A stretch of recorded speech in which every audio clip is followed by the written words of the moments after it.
শেষ 1 থেকে 2 বছর যেসব লেগ স্পিনার নিয়ে আলোচনা হয়েছে তাদের মধ্যে রিশাদ হোসেন জাতীয় দলে, ওয়াসি সোহাগ এইচপিতে, মুরাদ শিহাব অনূর্ধ্ব-19 দলে জায়গা করে নিয়েছেন। বলা যায় কোচ ও ক্রিকেট বোর্ডের সহযোগিতায় লেগ স্পিন সেক্টরটা আজ ঘুরে দাঁড়িয়েছে, দলের জয়েও বড় ভূমিকা রাখছে এই লেগিরা। তবে রিশাদ শিহাবরা ধীরে ধীরে নিজেদের পায়ের নিচে মাটি শক্ত করলেও অনেকটা আড়ালে থেকে যাচ্ছে আর এক কোয়ালিটি সম্পূর্ণ লেগ স্পিনার মাসুম। এই লেগি নিজের কবজির ভেলকি দেখিয়ে সুযোগ করে নিয়েছিলেন ডিপিএলে। 2022-23 আসরে ব্রাদার্সের হয়ে অভিষেক হয় প্রথম শ্রেণীর ক্রিকেটে। নিজের প্রথম আসরে খেলেন মাত্র একটি ম্যাচ। ওই এক ম্যাচে দুর্দান্ত বোলিং করে শিকার করেন 2টি উইকেট, যার মধ্যে ছিল নাইম ইসলামের উইকেট। মাসুমের খেলা ম্যাচটি ছিল টুর্নামেন্টে ব্রাদার্সের শেষ ম্যাচ, তাই এক ম্যাচ দিয়ে শেষ করতে হলো নিজের অভিষেক আসর। তবে ম্যাচের সংখ্যা 1 হলে মাসুম যে পারফরমেন্স করেছেন তাতে করে পরবর্তী আসরে ব্রাদার্স কিংবা অন্য কোনো দলে খেলার স্বপ্ন দেখা ভুল কিছু ছিল না।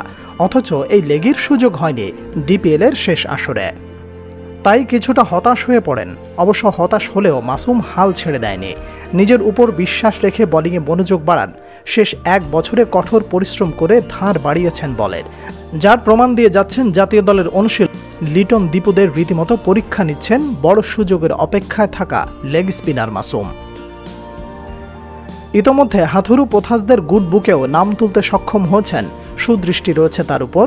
তাই আশা করা যায় অন্য লেগ স্পিনারদের মতো মাসুমকে নিয়েও পরিকল্পনা সাজাতে পারে কর্তৃপক্ষ।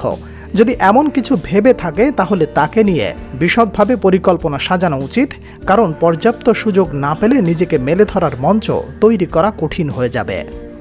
বিসিবির কোনো ক্যাম্পিং কিংবা ডিপিএল পর্যন্ত ম্যাচ খেলার সুযোগ পেলে এই লেগ স্পিনার যে নিজেকে প্রমাণ করতে পারবে তা বলার অপেক্ষা রাখে না, কারণ তার বোলিংয়ে একাধিক বৈচিত্র্য রয়েছে।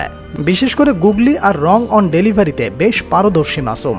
তাই বলা যায় এই লেগির আরেকটু যত্ন নিলে বাংলাদেশ ক্রিকেটের জন্য বড় একটা সম্পদ হয়ে ওঠার প্রবল সম্ভাবনা রয়েছে মাসুমের মধ্যে।